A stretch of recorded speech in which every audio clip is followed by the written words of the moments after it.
Tonight we learn more about Chattanooga's connection to the murders of a young brother and sister in metro Atlanta. NewsChannel 9 has been covering this case ever since it broke earlier this week. James Torres has the latest. James. Calvin, Kim, today we spoke to the Chattanooga Police Department about the role they're playing in the investigation. Law enforcement in Clayton County say the two children killed were not the targets. Another 15-year-old boy who was found in Chattanooga was.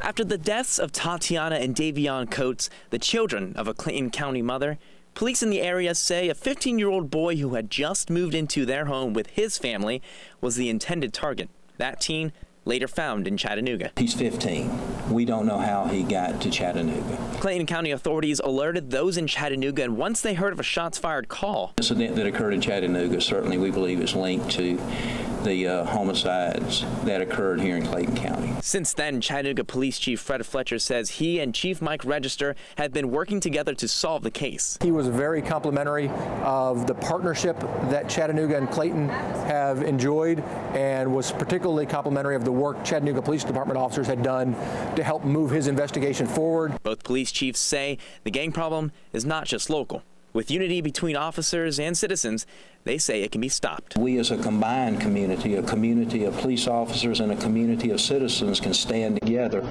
and try to do something to impact this gang violence. And they are taking the fight to the gangs here, Clayton County, Knoxville, Memphis, across the country.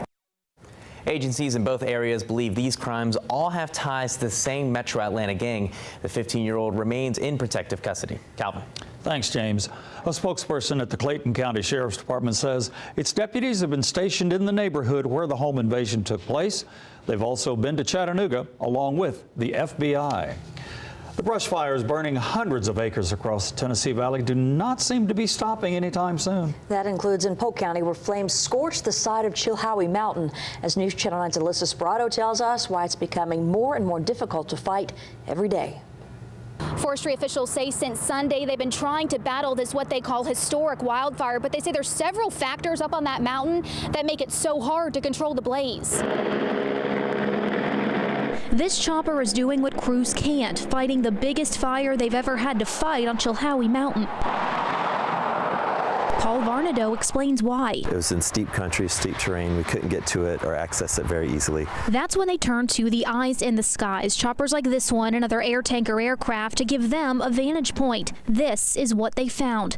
Forestry officials say luckily no homes or businesses are in danger, but that could easily change if it continues to spread. We're in some, I don't want to say extreme conditions, but we're getting there.